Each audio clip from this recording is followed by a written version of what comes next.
They are driven by the goal of wanting to finish a task, to stay on task, and to have results. They seem to have one goal in mind, and the goal is to win.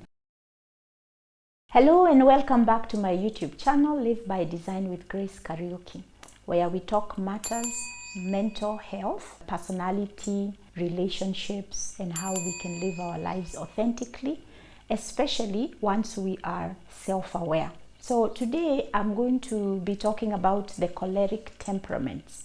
Now, the choleric personality is a very goal-directed personality. They are very extroverted. They talk a lot. They like to lead. They are born leaders, and they are very dominant. They will also be the people who want to have the last word.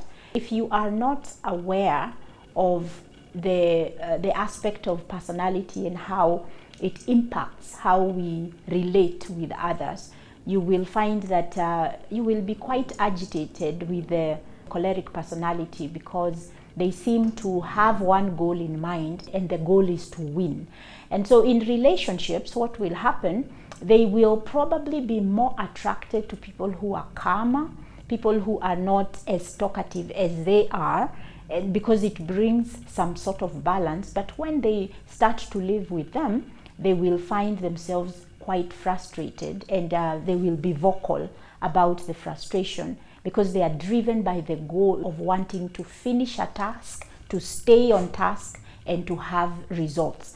The other thing is that the choleric personality is also quick thinking. Now, with the quick thinking also comes the quick temper. So if things are not going as planned, which usually frustrates the choleric a lot, and they will be experienced by other people as domineering, controlling, and not flexible, because they do have a difficulty allowing themselves to change plans. Because of that, we have a goal, we have a way to get there, we need to get there now.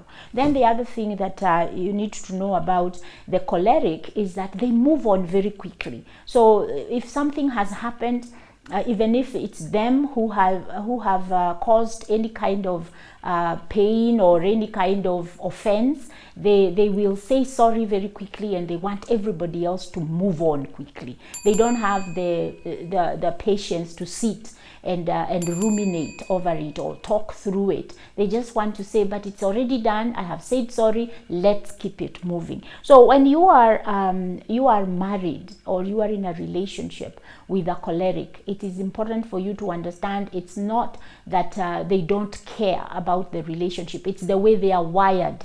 And so for the choleric who is wanting to have a relationship where there is mutual satisfaction, where they feel heard and they feel seen, and they feel that they are in a team with their partner, then the choleric would have to learn how to manage, especially the issue of conflict within the relationship, to remember that his natural way or her natural way of dealing with conflict is to deal with the issue without thinking about the emotions that come with the process of dealing with the issue. The choleric would need to learn how to be empathetic, to be able to look at and pay attention to how the partner is experiencing the space of conversation. Because again, the choleric will have a difficult time being able to listen and being able to give feedback before they give their opinion, because the other thing is that they are quite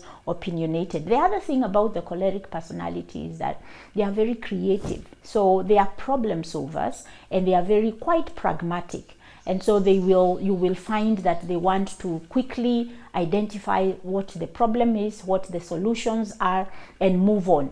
But then if they are married to somebody who is more introspective, more wanting to talk through things to get to the goal, the other person will get quite frustrated, and the other person will not feel or experience the choleric is caring about what they are thinking and what their opinion. So in couples therapy, I hear quite a bit of I feel like my partner only comes to inform me what they have decided to do. So if you are more slower quote unquote, in making decisions, in getting to the goal, and you are married or you have a relationship with a choleric, they will find you to be slow, and eventually in the course of the relationship growing, you will find that the choleric will constantly make decisions without consulting their partner, because they deem their partner to really drag their feet.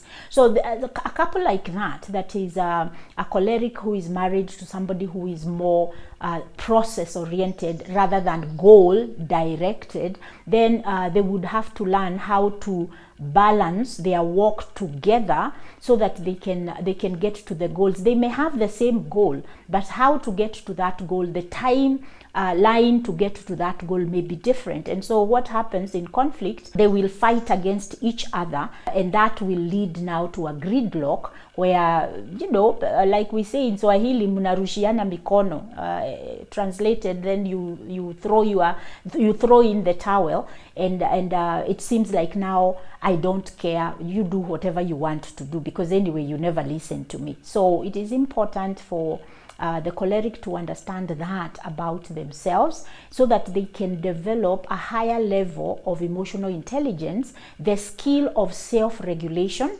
but also the skill of empathy, bringing in empathy within that conversation, so that they can wait for each other. And that is what is going to create a synergy where the two people, even though you are coming from different spectrums, that you can find a place to meet.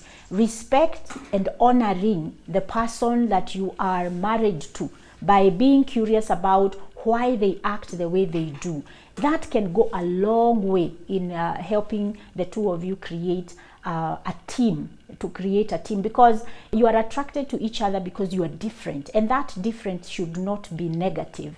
It should be a place where you have the opportunity for the two of you to actually identify and work with the strengths of your different temperament. So I hope this is very helpful. In the coming year, I'll be doing some more in-depth work on how do you increase your personal awareness in order to see the areas where you need to develop what we call relational skills, so that your relationships can be better by looking in rather than continually looking at your partner and criticizing or judging or even labeling the way they are, without the benefit of knowing that people are very different, and we want to celebrate our differences in our relationships, so that we can create the kind of relationships that we desire. So until I see you next time, you can reach out to me through my website, or you can reach out to me through my other ways of the social media handles, and I will be glad to be a support system for you as you desire to create the kind of relationships, not only with your partner, but also with yourself, and that acceptance of who you are without judging yourself, but really saying, these are the skill set I need to add on to the way that I am wired. So until then, continue to live by design.